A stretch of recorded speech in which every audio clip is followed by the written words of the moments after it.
Welcome back to lakh টাকার লক্ষ্মী লাভ season 2। Saraswati, দারুণ ছড়া শুনলাম তোমার।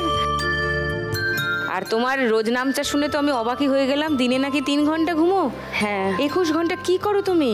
সকাল 4টের সময় আমি ঘুম থেকে উঠে আমি আমার যে লুচি তরকারির দোকান সেটার তরকারিটা রান্না করি ফার্স্ট করে, তারপরে আমার দোকান খুলি, দোকান ঘর পরিষ্কার টরিষ্কার করে দোকান খুলে হাবড়াতেই দোকান? না, অশোকনগর, আমার নিজের বাড়ির সামনে। আমার বাড়ি অশোকনগর। হ্যাঁ, আচ্ছা। তারপরে আমি সেই কচুরি তরকারি স্টার্ট করি।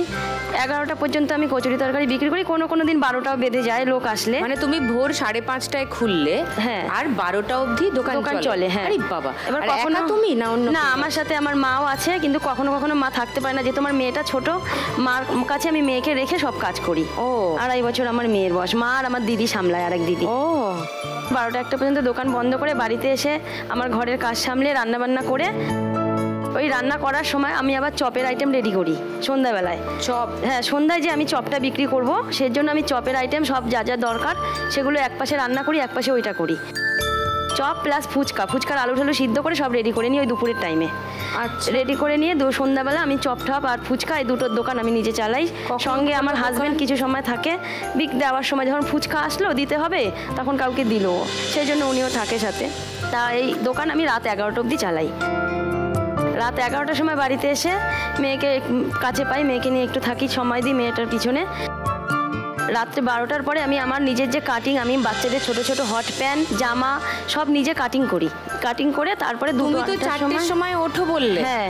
তো 12টায় যদি প্রিন্টিং আর কাটিং করতে বসো 1 থেকে 1.5 ঘন্টা ঘুমো কখনো? ওই তো 2টো বাজে, 2টো 2:30টা বেজে যায়। ওই 2 ঘন্টা 3 ঘন্টার মতন ঘুমাই আর কি। এবার সপ্তাহে একদিন আমার প্রায় 10-12টা কারিগর আছে। সপ্তাহে একদিন সাইকেলে করে সবার বাড়িতে মাল পৌঁছে দিয়ে আসি, তো তারা সেলাই করে দেয়। সেই মাল নিয়ে আমি আবার সপ্তাহে 3 দিন হাট আছে আমার, সেই হাটে বসে বিক্রি করি। নিজে সাইকেল চালিয়ে হাটে বসো? সকালে দোকান বলছো, দুপুরে? না, দোকানটা যে বললাম যেদিন আমার হাট থাকে সেদিন আমার ওই দিদি আর মা আমি তরকারি করে রেখে যাই, ওরা কচুরিটা বিক্রি করে। হ্যাঁ, সকালের টাইমটা 3 দিন আমার হাট থাকে। ওই 3 দিন আমি আর দোকানে বসতে পারি না।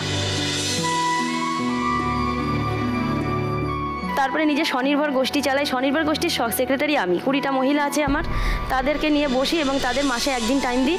সেই খাতাপত্র লেখা, তারপর তাদের টাকা পয়সা জমা করা, সম্পূর্ণ কাজ আমার একার উপরে। আমার যে নিজের সেলাই কাজটা আছে তাদেরকে দিয়ে শেখাবো, এবং 10-12 জন এখন সেলাই করে আমারটা। প্লাস আমার ছেলে আমার অনেক বড়, মানে আমার 13 বছর বয়সে বিয়ে হয়, 14 বছরে আমার ছেলে হয়ে গেছিলো। তো যাই হোক, ছেলে একটা কম্পিউটারে কাজ করতো। তা আমার মেয়ে যখন হয় তখন আমার হাত ব্লক হয়ে গেছিলো। পুরো মৃত্যুর সঙ্গে টানা 15 দিন আইসিইউতে ছিলাম, মেয়ে পেটে তখন। সেই সময় আমার ছেলে পুরো পড়েছিল যে মা বাড়িতে না গেলে আমি বাড়ি যাব না।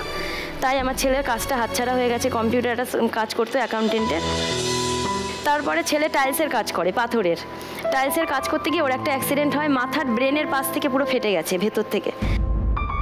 এখন এই ছেলের 3 মাস বেড রেস্ট দিয়েছে, বলেছে 3 মাস পরে আবার এমআরআই করাতে কেমন আছে, তারপরে ছেলের অপারেশন করতে পারে। মানে যে টাকাটা ইনকাম করি আমার এর পিছনে যায়।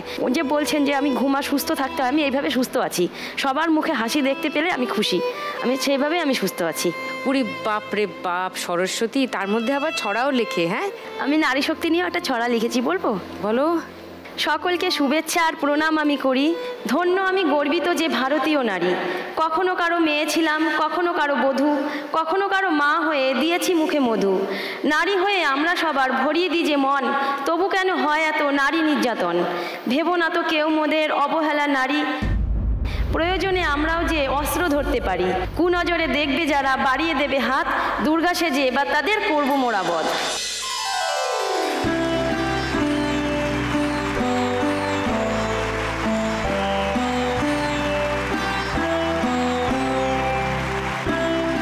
বাবা, তো নিজেই দুর্গা।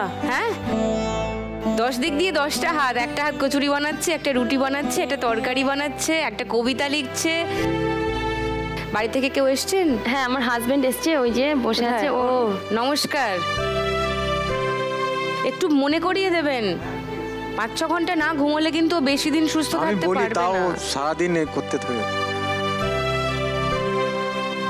আর যদি তুমি 1 লাখ টাকা যেত সরস্বতী, কি করবে? আমি প্রথমে তো আমার এই যে এটা দেখাবো, আর ছেলের জন্য কিছু খরচা করব, ছেলের এই মাথাটা প্রথম ছেলের খরচা করে তারপরে যদি আমার বাঁচে অ্যাপেন্ডিক্সটা অপারেশন করব। আর আমি যে মেশিন কিনবো, আমার স্বনির্ভর গোষ্ঠীর মহিলারা আছে, বলে যে দিদি আমাকে একটু কাজ শিখিয়ে দাও, ওদেরকে আমি আমার বাড়িতে বসে